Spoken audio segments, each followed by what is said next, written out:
Hello everybody, welcome to another episode of Standard Definition. I am Nico, I'm your second host in our channel.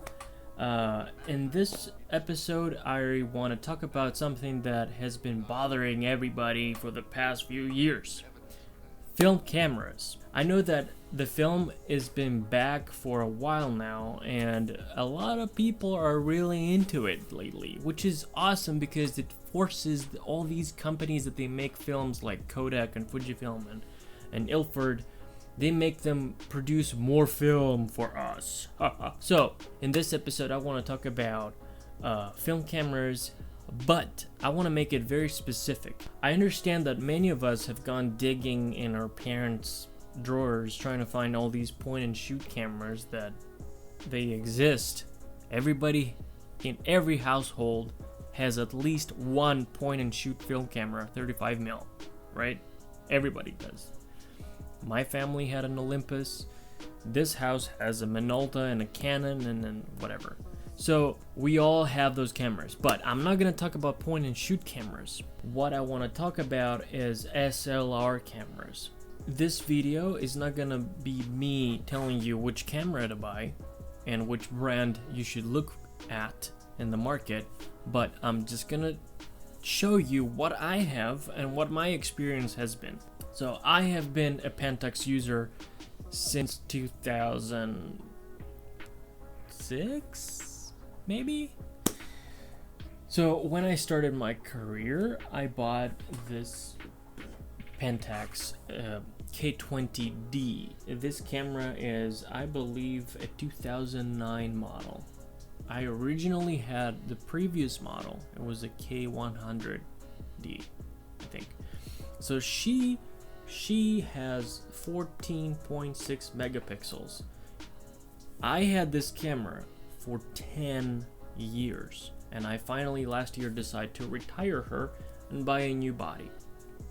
Now, I have invested in a lot of lens, and Pentax lens, and I have been shooting film for a while now, and I've been using different types of cameras. So I have used my point and shoot cameras, but they never give me that depth of field that I want. Now, I also have used this beautiful Minolta manual. She's a full manual camera, and she has produced some really beautiful shots. Although she is a manual camera, that means that when you're out there shooting street photography, for example, it takes more time to adjust and prepare for a shoot. And those things do not forgive mistakes. Now, I'm not telling you that this is a bad choice. I'm just telling you that if you are a photographer that wants speed and reliability, yeah, this is exactly what I want to talk about. So I like to shoot fast, and I like to shoot long exposures. So I want reliability. So I never had that feeling of trust with the full manual film SLR cameras. I have a Pentax 645 medium format. That thing, I'm so scared of this thing. I've been shooting with this camera for a long time, but I don't feel that trust, that reliability. That's a different subject for the next video, by the way. I'm gonna talk about medium formats, but let's not get derailed. By using this K20D for 10 years made me think, what if I buy a film SLR camera of the same era? That will help me with my confidence, and I will instantly feel that I'm just like home. I feel like home, you know? So I went looking on the web, and I literally searched which one was the last Pentax SLR camera ever produced. Professional SLR camera, not point and shoot. And I came out with very few cameras, and I'm like, I have never heard of these bodies.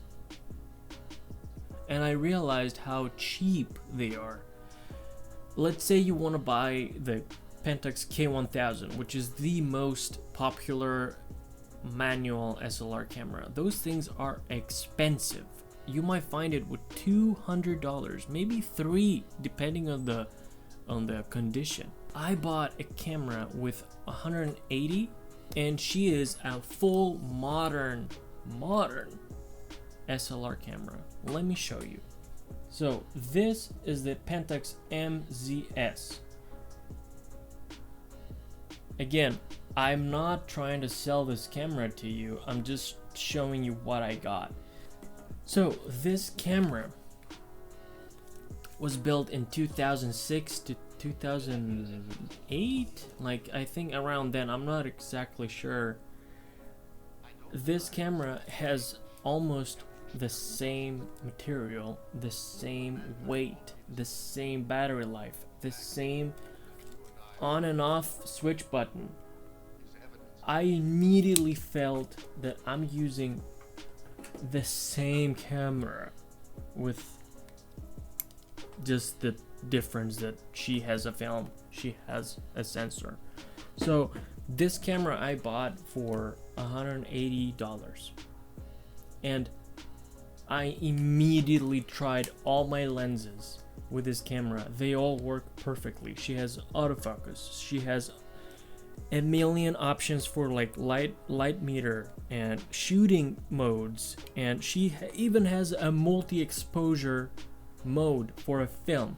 She has a rapid shooting, she has a timer, she has all these exposure compensation settings, she has bracketing, she has stuff that you don't see in an old manual SLR camera. Again, I'm not saying that these are bad boys.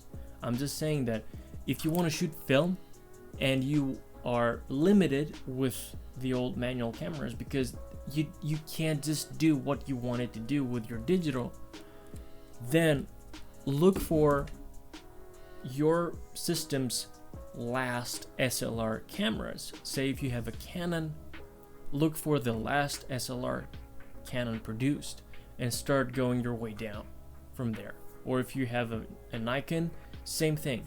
Nikon can be a little bit more pricey depending, because they produce some serious professional SLR cameras. Now this Pentax is also considered professional SLR cameras, but there are cameras like the Nikon F5 that they are monsters and they're huge and heavy. Now if this is something you want to try, by all means, I love the F5, I would buy it, but she comes up to $300 to $400. So if you are a photographer that loves fast, reliable images, and you kind of like all these features that the new DSLRs have, like I said, like rapid shooting, multi-exposure, bracketing, like a reliable light metering. If you like all these things and you're like used to having all these features, try to buy a modern SLR camera, and they are way cheaper and they're just there waiting for you. Plus, you will see that their mounts are modern. Their mounts are, you're not gonna have issues with old mounts, buying adapters and all that stuff. They are modern, reliable, fast, and when I bought this, I felt just like home. I had the same buttons, the same weight. I'm like, I already know this camera, and I feel so fast, and you don't have to manually rewind films, and it does everything for you. It has, and if you want to use this bad boy for full automatic, you can put it on full automatic and just don't care, just shoot film, and you have more time to focus on your subjects, on your film, on your process of your manual photography. Again, I'm not telling you what to buy, but consider searching for your system's old or latest SLR film cameras.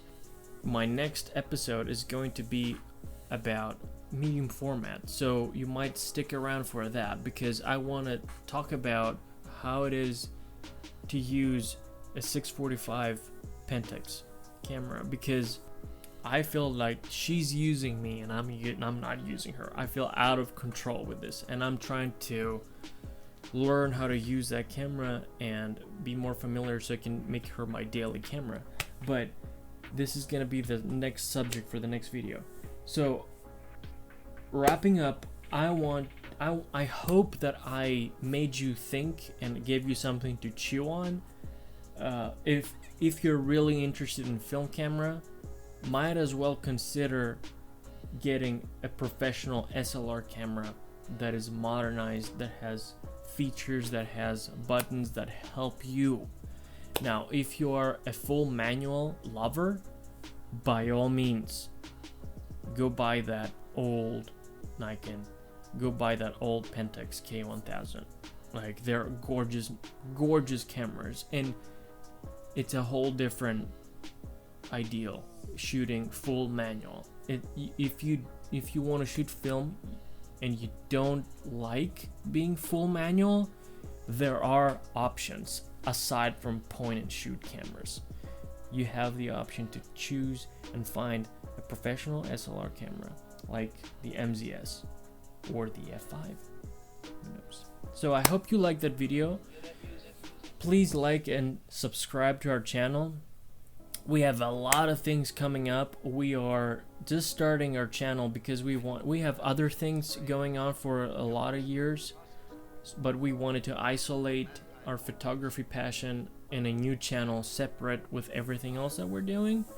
So it's a new channel for us, but please subscribe. And if you have any thoughts and any suggestions, if you want to see something, if you want us to talk about something, drop comments below.